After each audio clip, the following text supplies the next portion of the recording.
Hi everyone, I'm Jessica. Welcome back to my channel. Today we're going to be walking through the sailboat block from my open ocean pattern.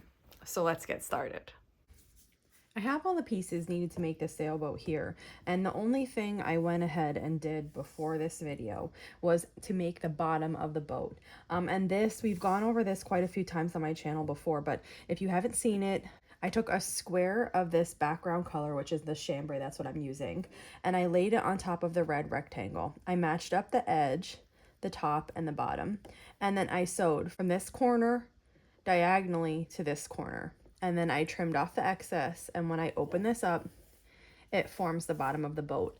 And I repeated that on the other side. So this is the bottom of the boat, and I will just set this whole piece aside. Now in the pattern, you have the option to do foundation paper piecing for two items in the block, the flag and also the large sail. Or you have traditional templates. You can pick the one you want to do.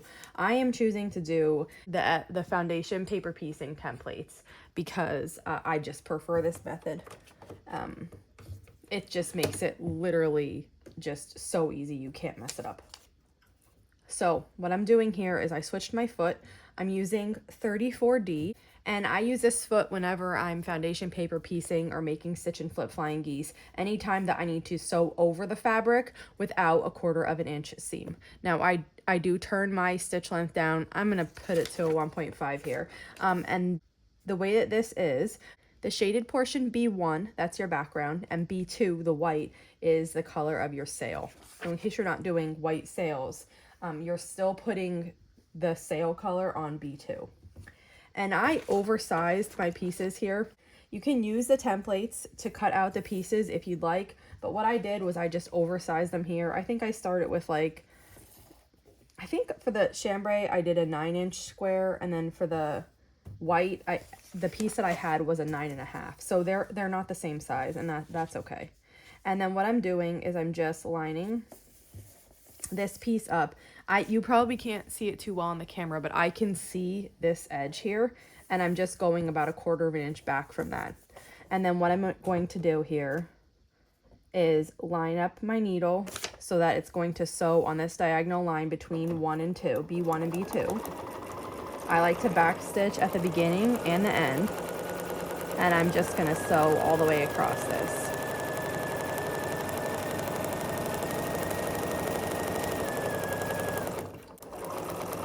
When I come to the end here, I'll back stitch again, and then I'll cut. And I'm gonna set this aside for now, but after we make the flag, we'll trim this. So you would have just opened this up and you'll trim it, but we'll go over that in a minute. Since we're doing foundation paper piecing, let's just do the flag too. Now, some of the chambray fabric I've had left over from scrap. So these are way too big for areas A1 and A3, but I had them already cut and I didn't want to waste them. So for the A2, I'm starting with a 1.5 inch square, which literally fits perfectly into this. This is a 1.5 inch square piece. So I'm putting that down. You know I have them labeled A1, A2, A3. That's typically the order.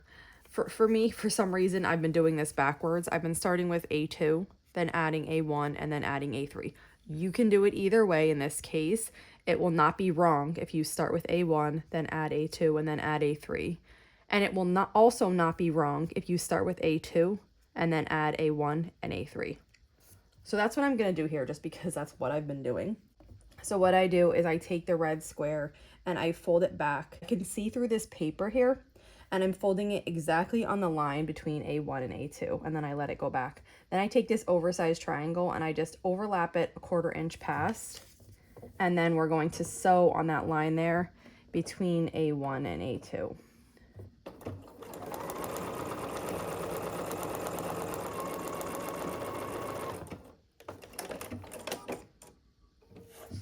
And then I'm going to fold back the paper, and we're just going to trim this red portion away, leaving the 1/4 inch seam allowance. Okay, now I'll just finger press this open, and we're going to repeat that process on the other side here. So to fold on the line between A2 and A3 like I like to do, I just have to tear a little bit of that seam allowance out, which it doesn't matter. It's still sewn perfectly on the block. It's just not attached to the paper anymore, and that's fine. So I just rip that out just a little bit so that I can fold on the line between A2 and A3, and then I let that open, and then I take this other triangle, I put it about 1/4 inch past, I flip it over, and then we're going to sew on the line between A2 and A3. Back stitch in the beginning and the end.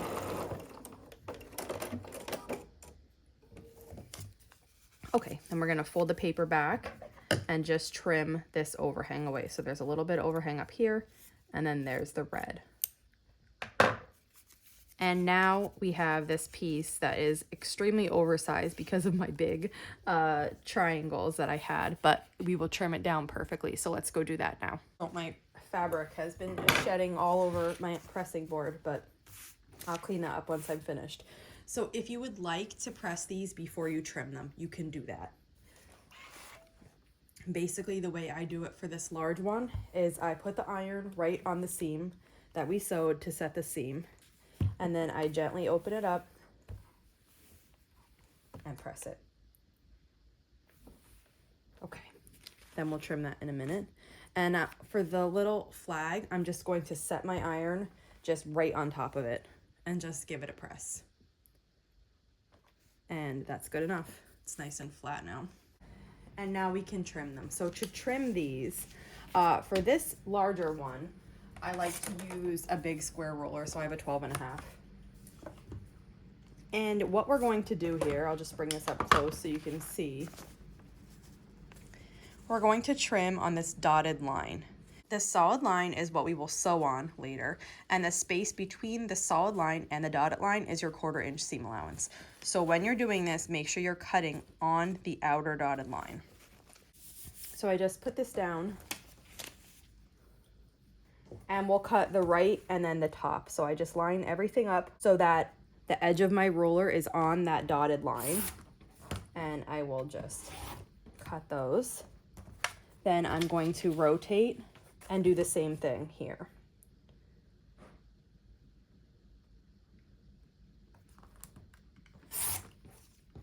Okay. So this large sail is ready. The only thing we have to do is take off the paper. So I usually just fold back the one behind the white. And then once I start tearing here, it's really easy. I just put a little tear in the corner, and then I just lay it down and just pull this off. The needle perforated the paper as you sewed, and it just comes right off. And every now and then you get this little piece stuck behind. You just need to tear off one side of it, and then the other side will just lift right off like that. Okay, so that's the large sail finished. Now we just have to trim the little flag, and this is the same thing. Just put it right down. We're gonna trim on the dotted line. I'm switching to a smaller roller for this. We're gonna trim right on the dotted line.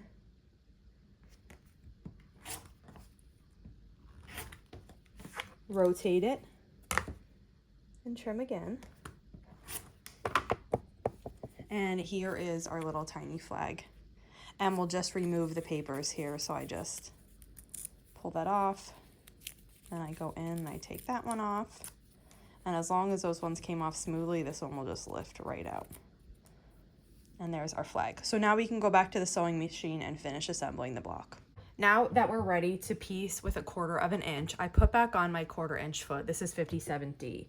And now the first thing we're going to do here is make the small sail. So the small sail is a 1/2 square triangle. I'm just taking the white sail color and matching it up onto my background. And then we're going to just sew this together.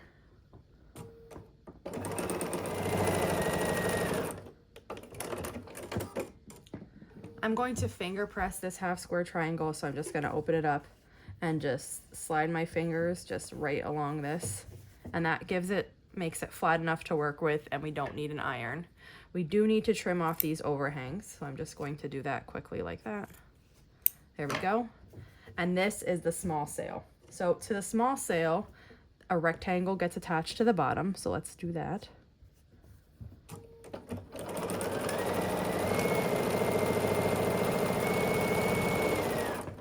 And then on top of the small sail goes our flag. And we need to also attach the flag to this rectangle so it fits the small sail. So I'm lining this up and we're going to sew here.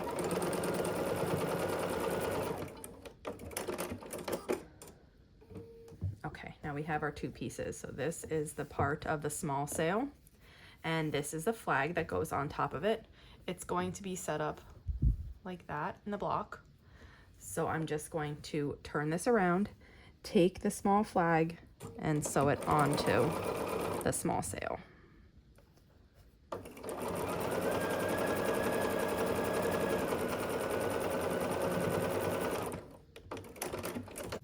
And after that's finished, this is what our small sail portion looks like. We do have to sew this now to this long blue piece, which is like the mast.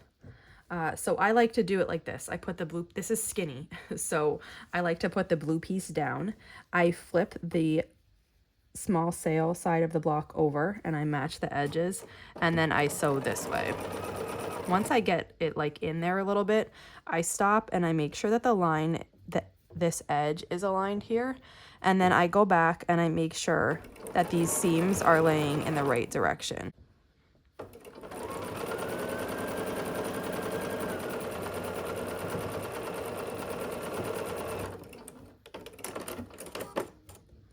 So this is, you know, 1/2 of the block. We just need to assemble the large sail, which we already did most of it. We did the foundation paper piecing. It just gets a skinny rectangle attached to the bottom. So I flip that over and we're just gonna sew this right on.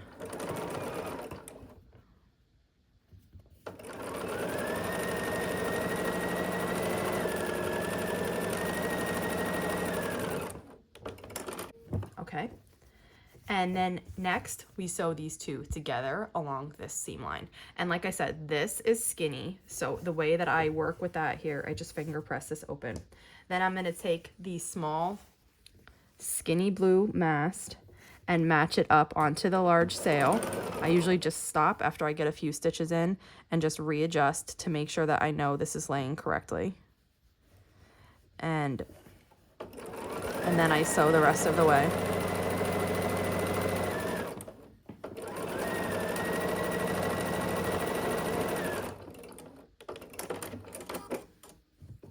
And here's the sail portion of the block, which was relatively easy to get together, relatively quick.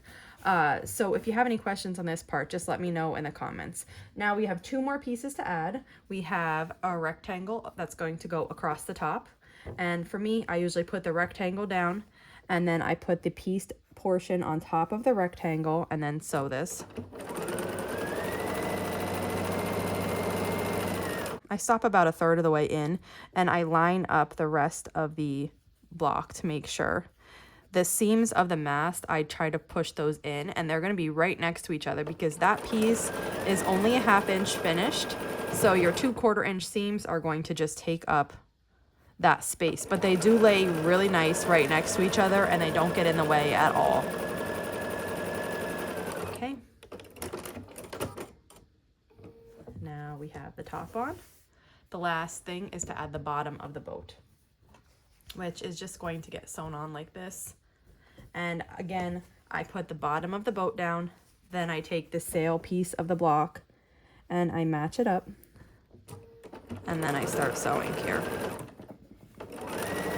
I go about 1/3 of the way again, and then I stop and I get the rest of the block lined up. And again, this mast portion, these two seams, I like to put those together. They lay perfectly right next to each other. So I just make sure that's laying correctly, and then I finish sewing here.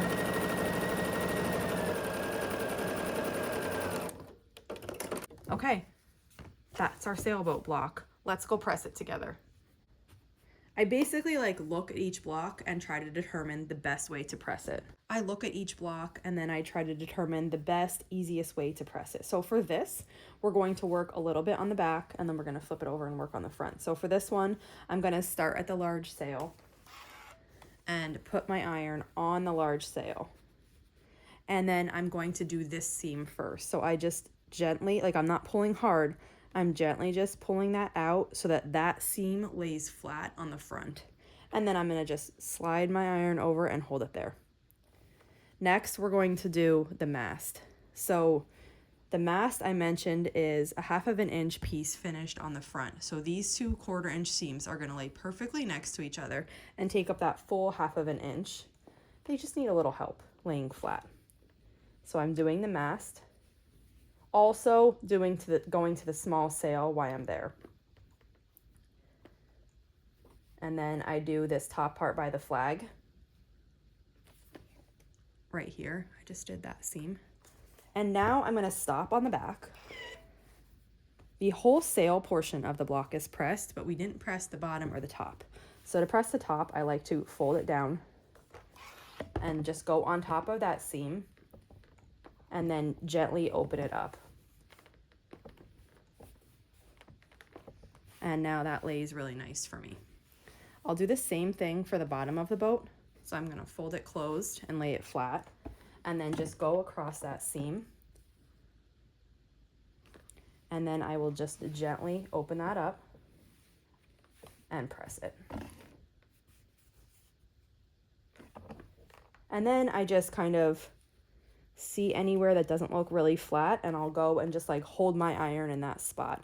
You do see me like moving like this, but when I do that, my iron is not actually down on the fabric because I don't want to iron and distort this. I'm gently lifting that up a little bit. You probably just can't tell from the video. I'll go to the spot that needs to be pressed if there's anything else, and then I'll press it. And then once we're finished, this block looks nice and flat and ready to go. And that wraps it up for the making of this sailboat block.